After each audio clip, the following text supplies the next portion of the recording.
Hello everyone. Today we're gonna come back and look at my portfolio. I was so happy yesterday because my investment actually my experiment Selena went up from 78 to today 80.91. It actually went back to like 82 point something. So I'm pretty much happy about the price. And if I go back at the same like $82, actually because of like I'm buying and selling, so I actually making like kind of like three share. So it'll go back to 82. I actually making some money. But the thing is, like back in May, I actually made 6,000 already. So now I lost 89, so I'm still losing. Yeah, still down by $6,100. So, but it's a crypto, a high risk asset. So the price is very volatile. Yeah, you see, like the price in 24 hour, it go from 77, went up to 82.41, and now come back down to 80.60. So yeah, and my prediction for this month and next month and at the end of the year, because if it continue to like stay up like that, maybe this month it might be stay from. I think if it stay bear market, it might be 70 to 80. If it's for bear market, and base market will be 80 to 90, and bull market maybe go from like 90 to $100. So I think like the best case scenario is like gonna be $100 at the end of July. In August, it might be the same thing, but it might be go up to 110, which is if like everything is continue to like. And I look at the news and they say the reason the cryptocurrency went up because the dollar actually the weakening. That's why the crypto went up. So I'm not complaining. And if everything keep that way, it might be, yeah, if it go to 160, I'll be double my money at the end of the year. But I can it can also come back to 70 and I will lose some money too. So,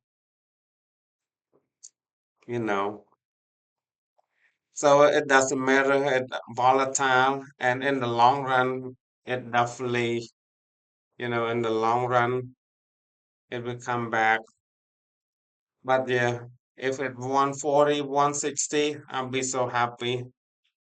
I'll be like, cash out and make my profit at the end of the year, and then start my experiment next year, at the beginning of next year. So let's see. I'm gonna do this real quick. I'm not feeling good today. All because I have insomnia and last night was a bad night. I couldn't sleep at all. So let's see. We have gold actually jump up today at 8. I think when the market opened it jumped up from like 4,000 to 4,100. Nasdaq composite down 0.8%. Dow Jones up 1.4%. So Dow Jones doing better.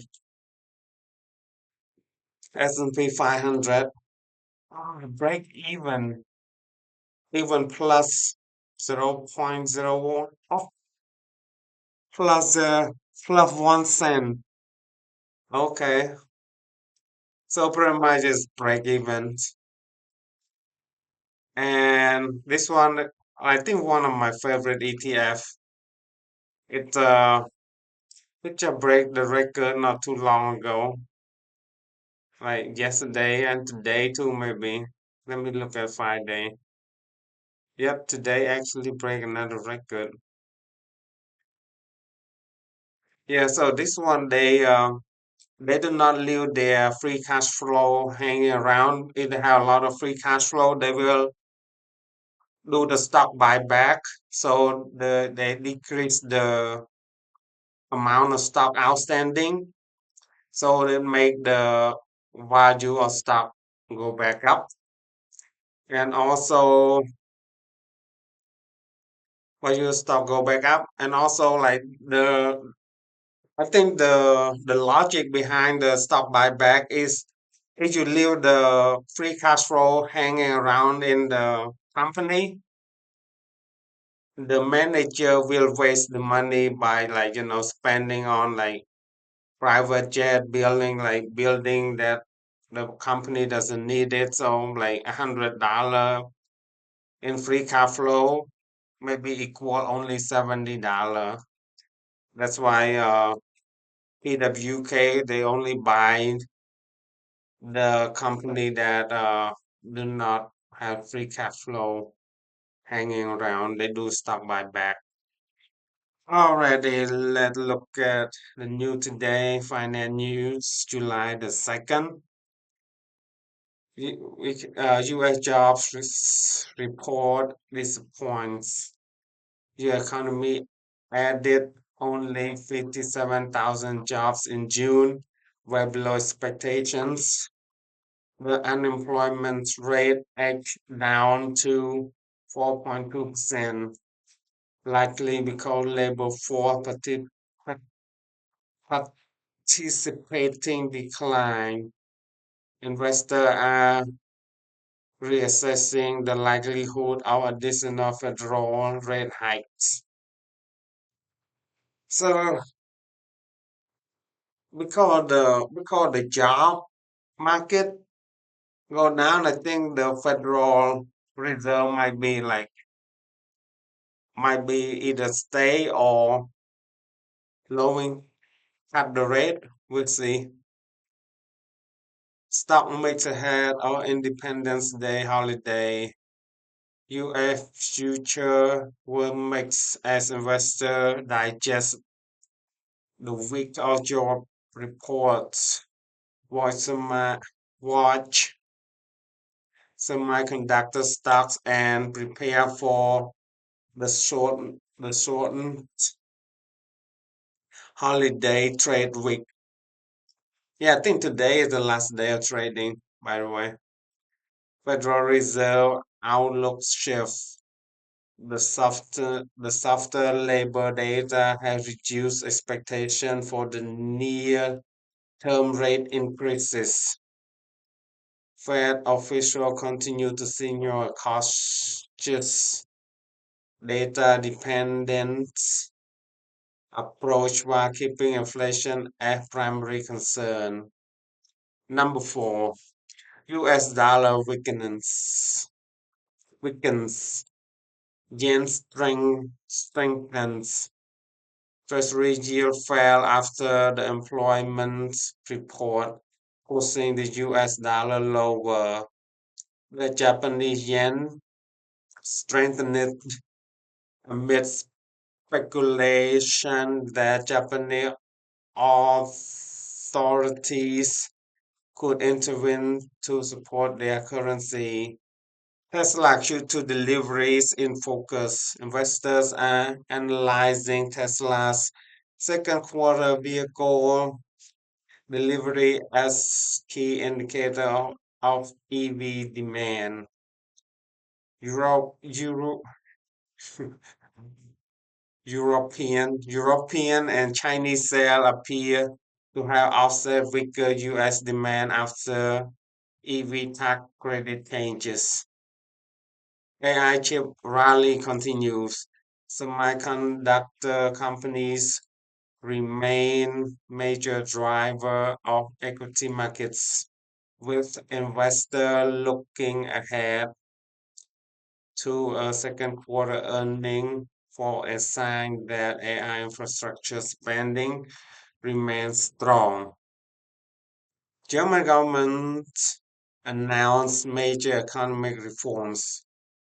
Germany's governing coalition agreed on tax and pension reforms aimed at reviving growth and improving long-term fiscal sustainability in Europe's largest economy. Germany is the Europe largest economy. Private credit industry face redemption pressure. Several large private credit funds continue experiencing elevated, eleva- elevated investor withdrawal requests, highlight liquidity concern across alternative asset managements. Mortgage rate remain elevated. The average U.S. 30-year fixed mortgage climbed to roughly 6.5%, keeping affordability under pressure, despite expectation of the Fed may stay on hold.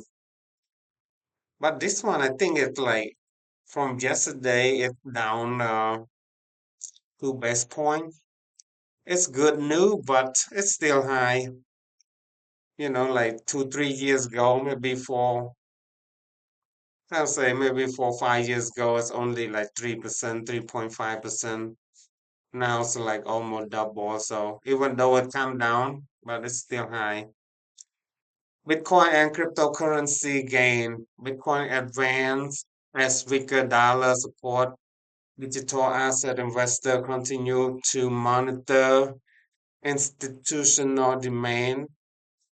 So especially Solana, a lot of institutional demand. Especially in Korea, I think one bank used the Solana blockchains to use for transaction. And also like Trump memes coin also use Solana platform. So institution demand is one of those things that make a cryptocurrency go up in value, and also macro development. The inflation also affected, and also the dollar value. Like today, the dollar value come down, the price went up. I'm really so happy about that. The next major move of crypto market. But the thing is, like I've been like it's kind of like estimating it's come back down, but like in spite of my prediction, it going back up. So I'm kind of like happy it's going back up, but I'm not happy because my prediction look at the trend and I got it all wrong. So, but I'm happy because like I was down I was down 8,000 like last month, and then yesterday I was down like $1,000, and today I'm only down $89. I'm really happy about that, but the thing in my predictions it's not right, but it's a good thing. And the market is efficient, so you cannot predict the market, and it's hard to beat the market. That's why most people just, if you don't beat it, if you don't beat the market, just buy the market. That's why people just buy S&P 500. They don't worry, and in 5 years they're gonna make like almost double the money, and like in the long run they definitely make lots of money. So the easy way to invest, just put in the S&P 500 and forget about it. All right, so markets watch today. UF non-farm payroll much weaker than expected. Federal Reserve market now expect more patient stance on interest rate. Treasury yield lower follow the jobs report. I want to say Job's report, like the book of Job. I don't mean no speak English. Oh my goodness. US dollar weaker again, major currency. Bitcoin benefit from softened dollar and lower yield. Yes. All right, everyone. Thank you for watching, and I will see you tomorrow if I could. Bye bye.